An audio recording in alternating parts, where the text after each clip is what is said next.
생명의 복음 9번째 말씀, 제목이 뭐냐면 당신은 사람을 잘못 골랐어요.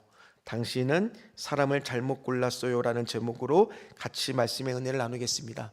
요즘에 대신방 기간이라 제가 평상시보다 좀 운전을 많이 하면서 성도들의 이제 가정을 신방하는 그 기간입니다. 운전을 하고 있는데 갑자기 모르는 전화번호가 뜨면서 연락이 왔어요.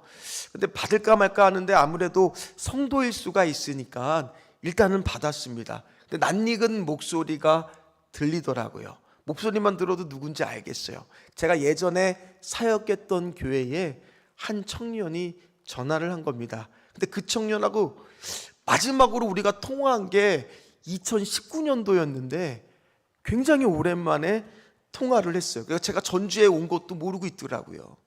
근데 그 청년이 왜 저한테 전화를 했냐면 이제 5월 달에 캐나다로 워킹 홀리데이로 가는데, 일하러 가는데 가기 전에 고마웠던 사람, 생각나는 사람들한테 이제 전화를 이리저리 하고 있었던 중이었나 봅니다.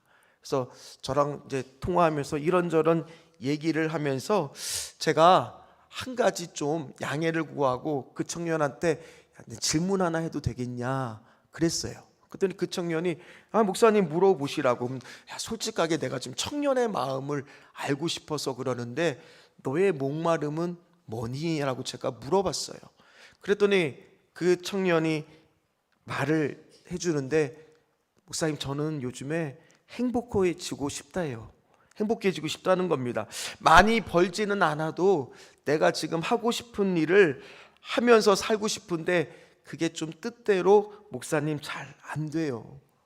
남들과 비교하지 않는 삶을 살고 싶은데 집이나 교회나 사람들이 보는 시선이 있다는 거예요. 마치 이제 이 청년 나이가 한 30살 좀 중반이 가까워지고 있거든요. 그러다 보니까 그 나이가 되면 어느 정도 이렇게는 되어야지 하는 그런 시선이 굉장히 부담된다는 거예요.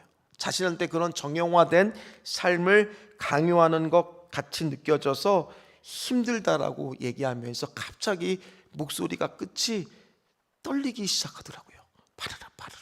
그래서 제가 물어봤죠. 너 혹시 울고 있는 거 아니야? 울면서 이제 얘기를 하기 시작하더라는 거예요.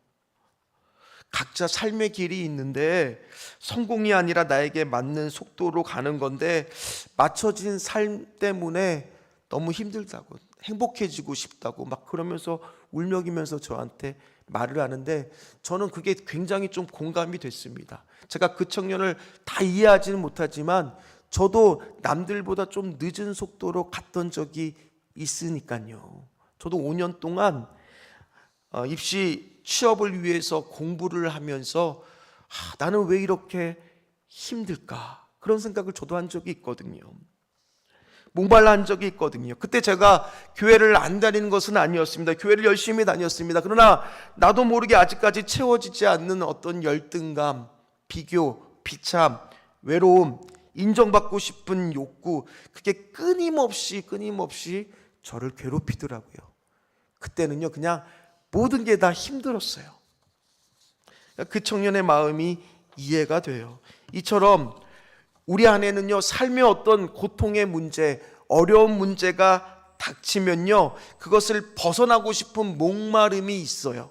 때로는 그것을 채우려고 무언가 집착도 하고 애도 쓰고 노력도 하지만 어떨 때는 그것을 도망가고 싶은, 그것으로부터 벗어나고 싶은 그런 마음이 들 때도 있어요. 그 목표를 채우면 내 자존감이 좀 높아지지는 않을까? 삶의 안정감은 좀 생기진 않을까? 그거 없으면 내 삶의 의미가 없는 것 같이 느껴지는, 혹시 우리 사랑하는 성도님들은 그것이 혹시 무엇입니까? 그것이 있습니까? 우리 삶의 이 빈 부분, 이 목마름의 문제는 어떻게 해야 될까? 오늘 본문에는 한 여인이 나옵니다. 이 여인은요 이름을 몰라요. 그런데 우리가 이 여인에 대해서 인생 스토리는 너무나 어느 정도 다들 알고 있다라는 겁니다. 이 여인은 사연이 많아요. 남편이 몇 명인지 혹시 아세요? 5명이래요. 5명. 그러다 보니까 우리가 이 여인에 대해서 오해하고 있는 부분이 있어요. 뭐냐? 이 여인은 죄가 많은가 보다, 죄가 많은 여인인가 보다, 이런 오해를 하고 있다는 거예요. 그러나 그 당시에는 어땠느냐? 의료기술이 발달하지가 않았어요. 그러다 보니까 사람들이 일찍 죽는 경우도 많았고, 그리고 전쟁을 통해서 남자들이 죽는 경우가 허다했기 때문에 유대 사회에서 결혼을 2번, 3번 정도 하는 것은 주변에서 종종 볼 수 있었던 일이었다라는 겁니다. 그리고 그 당시는요, 여자가 먼저 이혼을 요구할 수가 없었어요. 남자가 이혼하겠다 그러면 이혼을 했다는 거예요. 그러니까 5번 결혼했다라는 것은 그 안에 아마 모르긴 몰라도 사별한 경우도 있을 수가 있는 것이고, 남자 쪽에서 먼저 이혼을 요구한 것이 대부분이었을 거라는 거예요. 그러다 보니까 이 여인은 죄가 많은 것은 아니지만 한 가지 확신하는 것은 아픔이 있었을 거예요. 힘듦이 있을 겁니다. 고통이 있었을 겁니다. 누구나 결혼을 하면서 어떤 것을 꿈꿉니까? 행복을 꿈꾸죠. 결혼하면은 잘 살 것을 꿈꿨을 겁니다. 그녀 동안 행복해질 거라고 생각을 했겠죠. 그러나 결혼 생활이 뜻대로 되지 않았다라는 거예요. 그럼 또다시 결혼을 하면서 이제는 좀 행복해질까 생각했지만 연이은 계속되는 결혼 생활 실패로 인해서 그녀의 마음속에는 어떤 채워지지 않는 목마름의 문제, 갈증의 문제, 아픔의 문제가 있었을 거라는 겁니다. 그러다 보니까 점점 사람들과 마주치는 것도 싫었을 겁니다.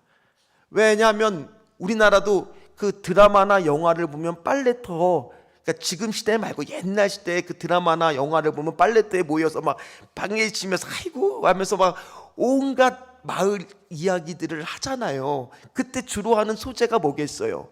다른 사람 이야기, 뒷말, 험담, 막 그런 것을 알아? 들어봤어? 하면서 막 얘기를 할 거 아닙니까? 그거와 똑같이 이 시대의 유대 사회에서는 물을 길러 가면서 여인들이 무리를 지어서 갔어요. 그 무리를 지어 가면서 주로 나누는 대화가 뭐겠습니까? 다른 사람들의 이야기입니다.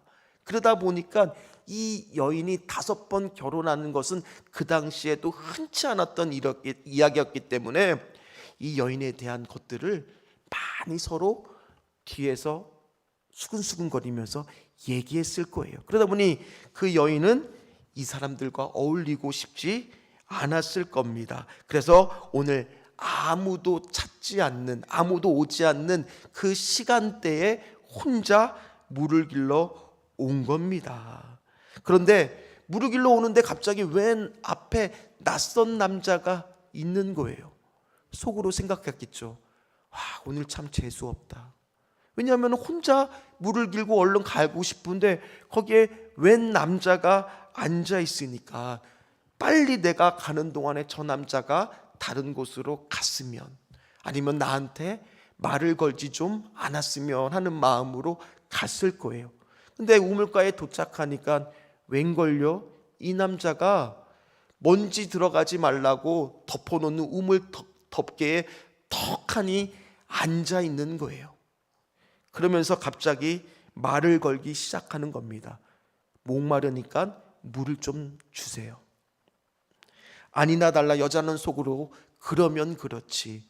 그 당시에 이렇게 물을 길러 오는 여인들한테 말을 걸면서 소위 말해서 수작을 걸려는 한량 같은 남자들이 있었던 시대예요. 그러다 보니까 그러면 그렇지. 그러면서 그 여인은 속으로 어떤 생각을 했을까? 그러면서 그 나오는 말은요, 아마 어떤 마음으로 했을까? 오늘 9절 말씀을 같이 읽어보도록 하겠습니다. 사마리아 여자가 이르되 당신은 유대인으로서 어찌하여 사마리아 여자인 나에게 물을 달라 하나이까 하니 이는 유대인이 사마리아인과 상종하지 아니함이로라. 우리는요, 아무런 감정 없이 오늘 9절 말씀을 읽었지만 이 여인은 지금 이 9절 말씀의 대답이요, 어떤 감정이겠어요? 물었어요. 퉁명스러웠겠죠. 별로 기분이 좋지 않거든요. 아마 날카롭게 대답하고 있었을지도 모르겠습니다. 유대인인 당신이 어찌하여, 남자인 당신이 어찌하여 나에게 이렇게 물을 달라고 말을 합니까? 왜냐하면 이 유대인의 남자라고 하는 예수님과 이 수가성의 여인 사이에는요, 보이지 않는 벽이 있었습니다. 첫 번째 벽은 바로 뭐냐? 남자와 여자라는 벽이 있었어요.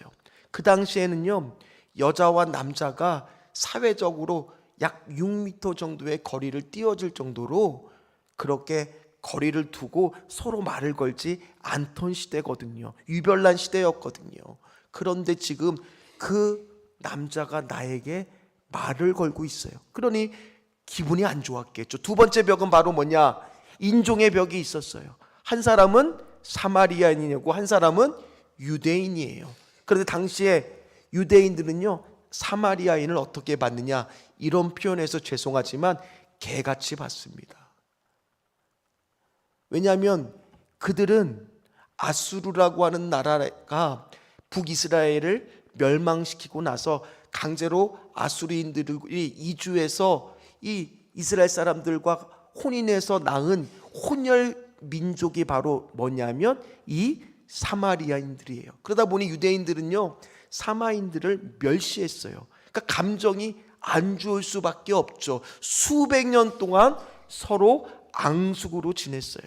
그래서 바벨론으로부터 돌아왔을 때도, 예루살렘을 재건할 때도 끊임없이 방해했던 사람들이 바로 누구냐? 어떻게 하셨어요? 사마리아 사람들이었어요. 그런데 오늘 유대인들 보기에는 이 사마리아 사람은 부정한 사람들이에요. 상종 못할 사람이에요. 같이 물을 마시거나 음식을 먹거나 인사조차도 안 하는 사이인데 오늘 그 사람이 지금 나한테 말을 걸고 있는 거예요. 왜요? 예수님이 오늘 이 보이지 않는 모든 벽을 허물기 위해서라는 겁니다. 오늘 이 자리에 나오신 분들 안에서도요, 어쩌면 지금 이곳이 바로 그 우물가일 수도 있어요. 근데 보이지 않는 벽을 두고 오늘 이 자리에서 예배드리는 분도 있을지도 몰라요. 나는 억지로 이 자리에 지금 끌려온 거고 절대로 나는 예수님을 안 믿어. 그런 분도 이 안에 있을지도 모릅니다. 나는 예수님은 좋은데 교회는 별로야. 그런 오늘 벽 가운데 이 자리에 서 예배를 드리는 분도 있을지도 모른다라는 거예요. 그런데 오늘 예수님은요, 오늘 우리를 만나기를 원하십니다. 이 벽을 허물기를 원하십니다. 오늘 이 시간도 우리의 벽을 한번 허물어 보라고, 들어보라고 우리 안에 노크를 하고 계시는 건지도 모른다라는 거예요. 왜냐하면 오늘 이 여인을 만나기 위해서 예수님도 이 시간, 이 장소에 맞추어서 지금 그 자리에 홀로 계신 것이기 때문입니다. 오늘 4절 말씀을 한번 같이 읽어보도록 하겠습니다.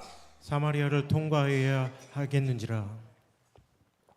오늘 말씀에 보니까 사마리아를 통과하여야 하겠는지라 라고 되어 있는데, 이 말로는 잘 우리가 알 수가 없지만 원어를 보면 헬라어에는 여기에는 에데이라고 하는 말이 쓰였는데, 이 말은 우리가 지난 시간 혹시 기억하실지 모르겠지만 우리가 세례 요한 말씀을 보면서 세례 요한이 요한복음에서 마지막으로 한 말이 있습니다. 그는 흥하여야 하겠고 나는 쇠하여야 하리라. 그때 이 말이 똑같이 쓰였는데 그게 영어로 따지면 must, 반드시 뭐뭐뭐 해야 한다. 그러니까 오늘 예수님은 지금 뭐라고 말하고 있는 거예요? 반드시 내가 사마리아를 통과해야 하겠다라는 의지를 보이고 있다는 거예요. 아니 목사님, 뭐 그게 대단합니까? 당연히 사마리아 통과해서 가시면 되죠. 자, 지도를 한번 보면요, 예수님께서 이제 세례를 받고 거기서 말씀을 선포하면서 유대 땅에서 약 10개월 동안 사역을 하는데 많은 사람들이 모이기 시작을 했어요. 그러니 종교 지도자들의 눈이 계속 예수님을 주목하고 있었습니다. 그래서 예수님은 또한 세례를 베푸는 것이 요한 세례와 사역이 또 겹치기 때문에 이제 여기서의 사역을 마무리를 하고 어디로 가시기로 마음을 먹으셨냐? 갈릴리로 올라가시기로 마음을 먹으셨어요. 그런데 갈릴리로 올라가기 위해서는 길이 두 가지입니다. 하나는 뭐냐? 사마리아를 통과해서 바로 그냥 빠르게 올라가는 3일 동안 걸으면 갈 수 있는 길이 있고요. 또 하나의 길은 요단강 동편을 우회해서 일주일 동안 걸어가야만 갈 수 있는 길, 두 가지의 길이 있었어요. 그러나 아시다시피 사마리아와 유대는 서로 어떤 사이예요? 상종하지 않는 사이예요. 그러다 보니까 물론 급하면 저 사마리아를 통과해서도 가기도 했어요. 그러나 많은 유대인들은 돌아가도 어떤 길을 선택할 때가 많았느냐? 요단강 동편을 통해서 우회해서 가는 길을 많이 선택을 했습니다. 그러나 오늘 예수님은 지금 뭐라고 말씀하고 계세요? 내가 반드시 사마리아를 통과해야 한다. 그리고 또 하나, 예수님은 지금 제자들이 같이 있지 않아요. 왜요? 배고프다고 먹을 것을 구해오라고 마을로 보냈거든요. 그런데 제자들 입장에서도 지금 사마리아 마을에 가서 먹을 것을 구해오는 게 기분이 좋았겠습니까? 그러나 예수님이 명령하시니까 억지로 가기는 갔죠. 그러나 왜 그래야만 됐는지 그 이유가 있다는 거예요. 심지어 먹을 것을 예수님께 구해온 제자들을 가르쳐서 예수님은 뭐라고 하시는지 31절, 32절 말씀을 한번 보십시오. 같이 읽도록 하겠습니다. 그 사이에 제자들이 청하여 이르되 랍비여 잡수소서 이르시되 내게는 너희가 알지 못하는 먹을 양식이 있느니라. 심지어 힘들게 먹을 것을 구해왔는데 안 드시는 거예요. 왜냐하면 오늘 그 시간 그 장소에 이 여인을 만나야만 되는.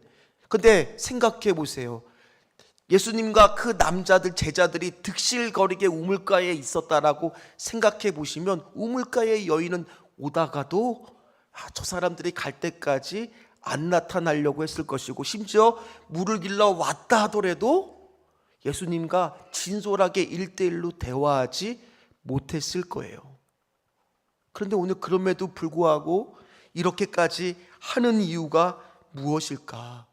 왜 예수님은 이 여인을 그렇게 만나기를 원하셨을까? 왜냐하면 그녀의 벽을 허물기를 원하셨어요. 기다리셨어요. 마찬가지로 오늘 이 자리에 우리가 그냥 온 것이 아닙니다. 오늘 이 자리도 예수님이 기다리고 계신다라는 거예요. 이 자리도 우물가라는 얘기예요. 오늘 그렇게 하는 이유는 우물가에 그 여인을 사랑하셨기 때문이에요. 그녀의 아픔을 아셨기 때문이에요. 그래서 예수님께서는요, 다 사랑의 대상인 그녀에게 뭐라고 말씀하시느냐? 10절처럼 말씀하십니다. 10절 말씀 읽겠습니다. 예수께서 대답하여 이르시되 내가 만일 하나님의 선물과 또 내게 줄 좀 달라 하는 이가 누구인 줄 알았더라면 내가 그에게 구하였을 것이요 그가 생수를 내게 주었으리라. 아니, 처음에는 물을 달라고 했던 사람이 이제는 거꾸로 물을 주겠다라는 거예요. 그녀의 입장에서는 이해가 되지 않는 거죠.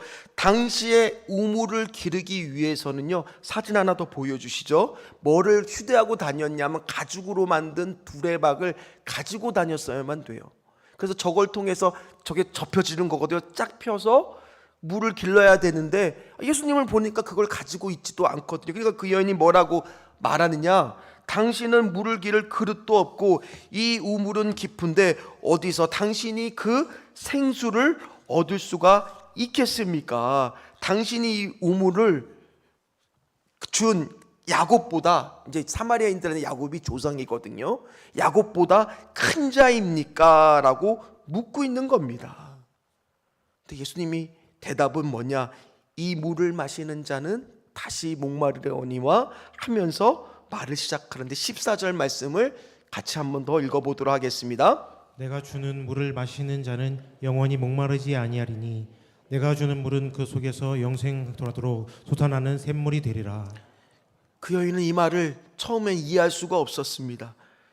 자신이 맨날 반복되는 일상, 살림도 해야 되고 육아도 해야 되고 반복되는 가사노동으로 인해서 힘이 빠지고 지겹게 반복해야 되고 심지어 매일 힘들게 4km가 넘는 거리를 물 양동이를 치고 물을 지러 가야 되는데 사람들의 수군거림을 피하기 위하여 손가락질 당하는 게 싫어서 아무도 없는 시간에 혼자 물을 길러 오는데 예수님은 이 여인의 안타까운 상황과 마음을 알고 있으셨어요.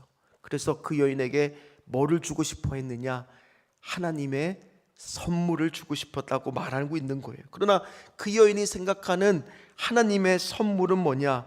그냥 이 시원한 물이 계속 나올 수만 있다면, 야곱의 이 우물이 마르지 않을 수만 있다면, 내가 죽는 날까지 건강하게 살 수만 있다면, 너무 고생하지 않고 먹고 살 만큼 또 돈이 좀 생겼으면, 아니면 자식들이 잘 돼서 편안하게 살았으면 그게 하나님의 선물은 아닐까?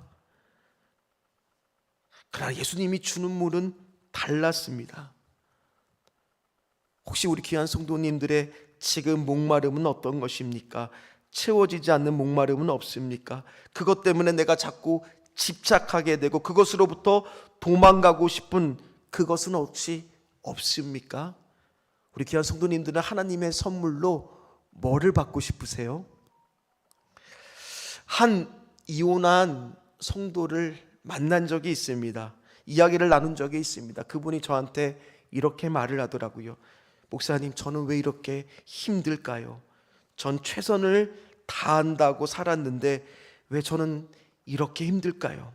남편에게도 최선을 다해 10을 다 준다라고 생각했는데 왜 나한테 돌아오는 것은 7, 8도 안 될까요?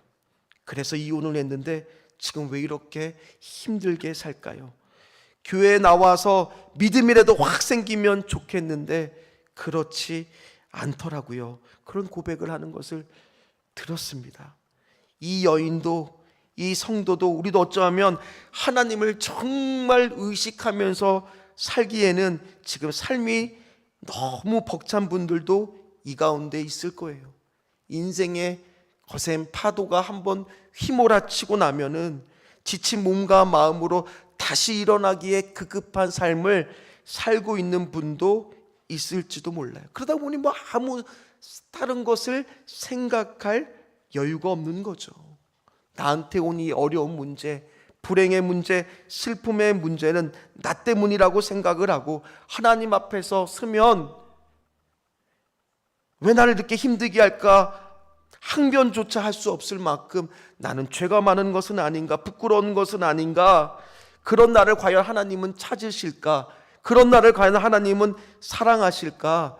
기대할 수조차 없는 그런 삶을 살고 있을지도 모릅니다. 근데 제가 그랬어요.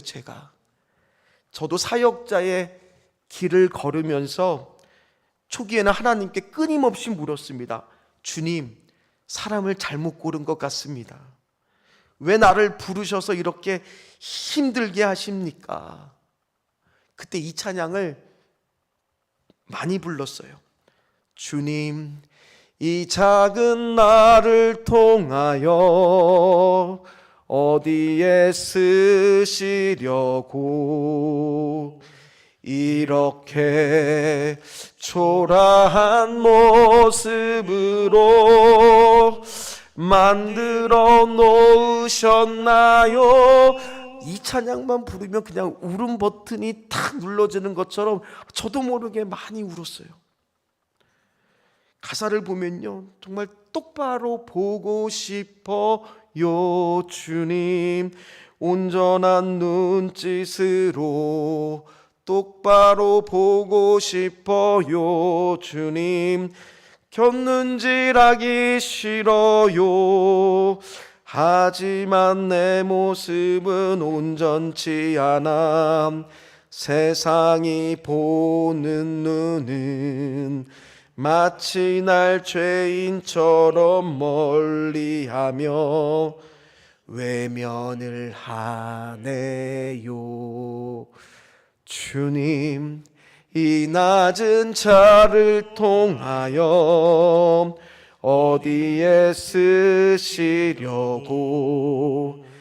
이렇게 초라한 모습으로 만들어 놓으셨나요? 당신께 드릴 것은 사모하는 이 마음뿐. 이 생명도 달라지면 십자가에 놓겠으니 허울뿐인 육신 속에 참빛을 심게 하시고 가식뿐인 세상 속에 미랄로 썩게 하소서. 차라리 3장에 나오는 니고데모는요, 목마름이 있었지만 그 사람은 남자였어요. 그 사람은 바리새인이었어요.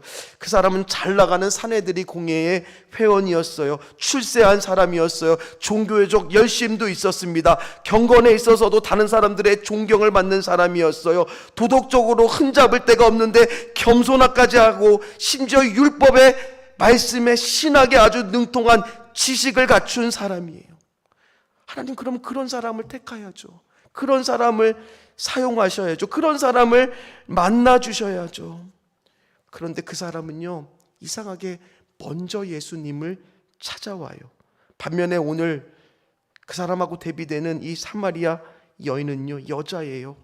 험난한 인생을 살아온 아픔이 많은 사람이에요. 예수님이 찾아갔을 때도 그 여인은 친구도 한 명도 없이 혼자 물을 길러 와야만 했습니다. 그렇게 살아가는 게 몹시 힘들어서 물을 길러 오지만 그렇게 살지 않으면 좋겠다고 생각할 만큼 힘겨운 하루를 살고 있었어요. 한 사람은 인생에 부족함이나 문제도 없다 싶을 만큼 넉넉하고 풍요로운 삶을 살았다면, 다른 한 사람은 당장 오늘 하루 먹고 살 만큼을 걱정해야 되고 사람들의 따가운 시선을 의식해야 할 만큼 힘겨운 삶을 살고 있었습니다. 이 두 사람은 달라도 너무 달랐어요. 그런데 오늘 누구한테 예수님이 찾아오세요? 누구한테 예수님을 찾아오세요? 니고데모가 아니었어요. 이 여인한테 예수님이 직접 찾아오셨어요. 주님, 사람을 잘못 고른 거 아니에요?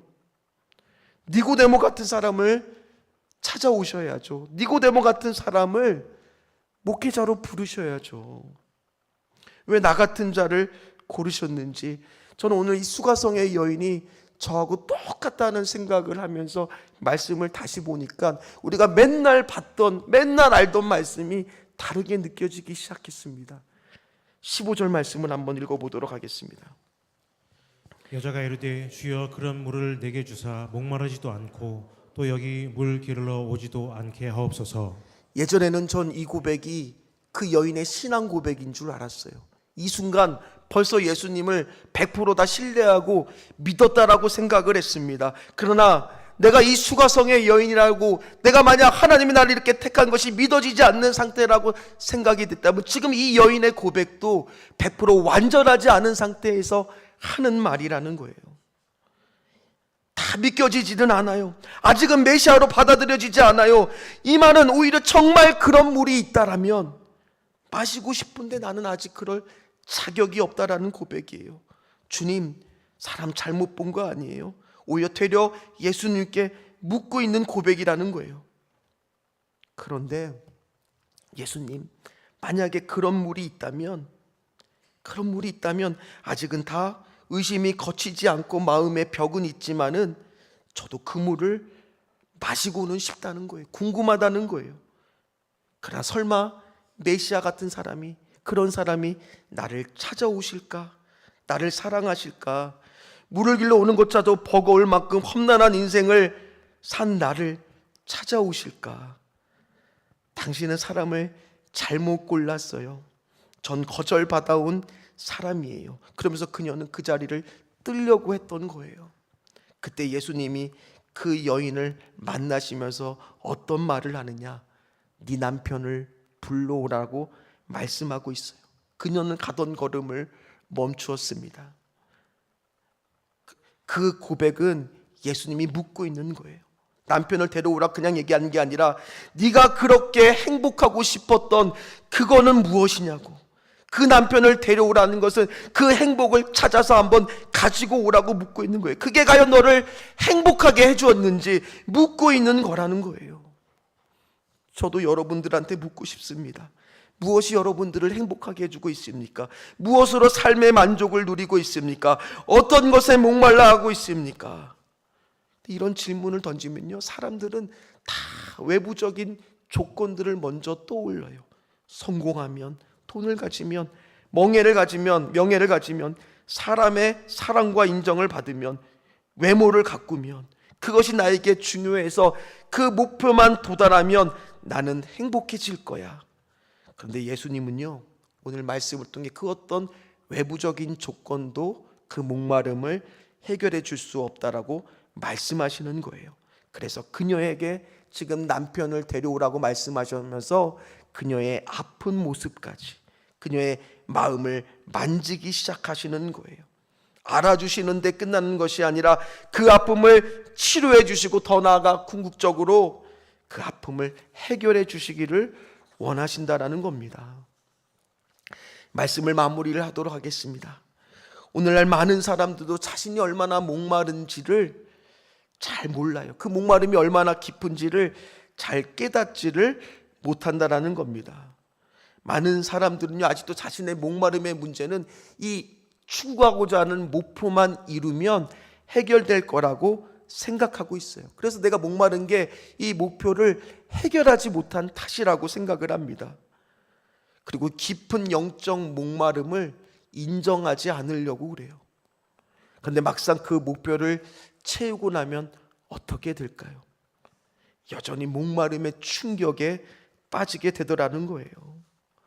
아마 오늘 여기 계신 분들도 오늘 정말 여기까지 열심히 목표를 위해서 살아왔을 겁니다.